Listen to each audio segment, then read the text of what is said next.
Stunning surveillance video shows a female suspect slipping out of her handcuffs and attacking an officer, all while getting booked at the local police station. Take a look.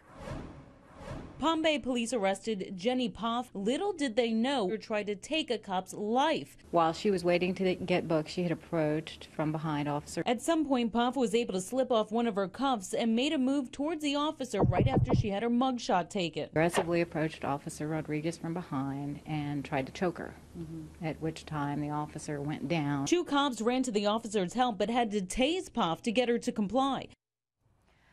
Out to investigative reporter Meredith Sensuyo. Meredith, this started simply enough with this woman being charged, booked, coming in for possession of marijuana, giving a false name, but then it just seemed to escalate. Right, and what Jenny Poff is saying is that she was on crystal meth. She blanked out. She had no idea what she was doing, but you can see on the tape that she actually slipped out of one of those handcuffs and attacks that police officer. So now she's facing an attempted murder charge as well as up to 24 years in prison because of all this. Yeah, attempted murder in Florida is a life term right there. It sure can be. Dr. Tim Gallagher, forensic pathologist, medical examiner with us. She took one of the handcuffs that she was able to get out of and put it against the neck of this female officer. In doing that, if we consider this a potential deadly weapon, what are you cutting off in someone's blood flow? Well, you're cutting off the blood flow that goes to their head. You know, you only need about 12 pounds of pressure on the neck to stop the blood flow from going to the head. You know, to Bethany Marshall, psychoanalyst, what she's saying is that I wasn't trying to escape when I did this. I don't think you're going to agree with that, right, Bethany?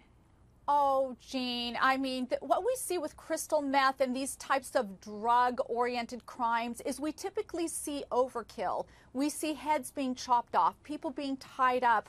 Remember the guy last year we covered that he literally bit and ripped the skin off of a homeless man's face? So he was on a different kind of, but a related sort of drug. So I think what happened is she may have been in some kind of what we call a drug psychosis, accompanied by enormous amounts of rage, hatred, and energy. Now, she may not remember what happened, but she can still have intent from the standpoint that there were hateful, murderous thoughts at the time. All right, Alex Sanchez, for some reason, I just think you're going to disagree with that. I mean, the tape is a damning tape, and she should be charged with some form of assault. With attempted murder, I mean, she wasn't like how did we know she was trying to kill her? Maybe she was trying to escape, but when you're on drugs and your mind is distorted, you know, you could be doing almost anything. The reason we know that there was allegedly intent to kill is because of those handcuffs. Clark Goldband, I think you've got some handcuffs right there, and we all know that anything can be a deadly weapon. Anything can be. Clark, show us your handcuffs. Gene, we've got some handcuffs right here, and what's fascinating is, you know, they lock them on, boom. So now the cuffs are locked. This woman somehow wiggles out of one of the cuffs.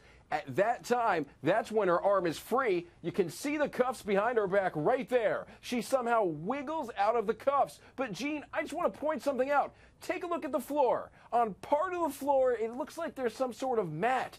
But the other part of the floor, Gene, rock-hard cement concrete foundation, the kind you see at a warehouse store.